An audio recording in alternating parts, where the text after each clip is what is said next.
Hello viewers, আমরা দেখতে পাচ্ছি যে স্যামসাং J2 J1 তারপরে J3 J5 এই ধরনের মডেলের সেটগুলো একটা প্রবলেম হয় কি যে আনএবল টু চার্জ, অর্থাৎ unable to charge your device এই ধরনের লেখা এই দেখছেন শো করে।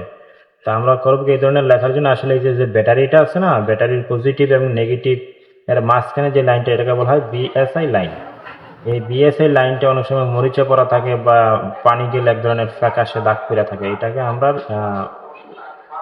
এটা খুলবো, হ্যাঁ, প্লাস্টিকটা উপরের প্লাস্টিকটা খুলে নিলে আমাদের ক্লিন করতে সুবিধা হবে। এই যে মাঝখানের লাইনটা এটা আমরা করবো একটু থিনার দিয়ে, তারপরে ব্রাশ দিয়ে ভালো মানে ভালোভাবে জিনিসটা পরিষ্কার করে নেব। হ্যাঁ, সুন্দর মতো পরিষ্কার করে নিব, কোনো রকমের যেন মরিচা না থাকে বা কোনো ফ্যাকাশে এক ধরনের ফেনার মতো থাকে, এগুলো যেন না থাকে, এগুলো রিমুভ করে। এই বিএসআই লাইনটা আসলে লাইনটা না পাইলে তখন এই ধরনের লেখা বেশিরভাগ আসে।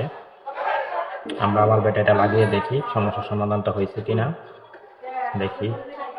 আশা করি সমস্যার সমাধানটি হয়ে যাবে। জি, সমস্যার সমাধানটি হয়ে গেছে, চার্জ হচ্ছে।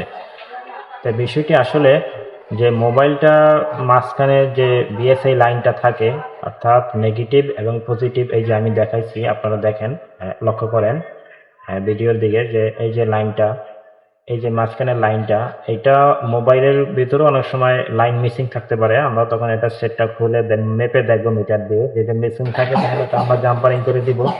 হ্যাঁ, জাম্পারিং করে দেবো। বা এখানে বিএসআই লাইনটা মরিচা পড়া থাকতে পারে, এটা আমরা করবো কি ভালো করে ক্লিন করব, তারপরে রেতি ভালো করে একটু ঘষা দিলে এটা জিনিসটা ক্লিন হয়ে যাবে। এই ব্যাটারি এটার বিএসআই লাইন, এই লাইনটা একদম ক্লিন করব। হ্যাঁ, এই লাইনটার জন্যই মূলত আসলে আনএবল টু চার্জ লেখাটা আসে। এটা আমরা ক্লিন করব এবং মোবাইলে যদি সমস্যা থাকে তাহলে মোবাইলটা খুলতে হবে, খুললে ওইটা আমাদের দেখতে হবে এবং জাম্পারিং করতে হবে। বিএসআই লাইন না থাকলে তখনই এই সমস্যার সমাধানটা 99%ই হয় বেশি, আমি 100% বলতে পারি। আশা করি আপনারা বুঝতে পারছেন। ধন্যবাদ।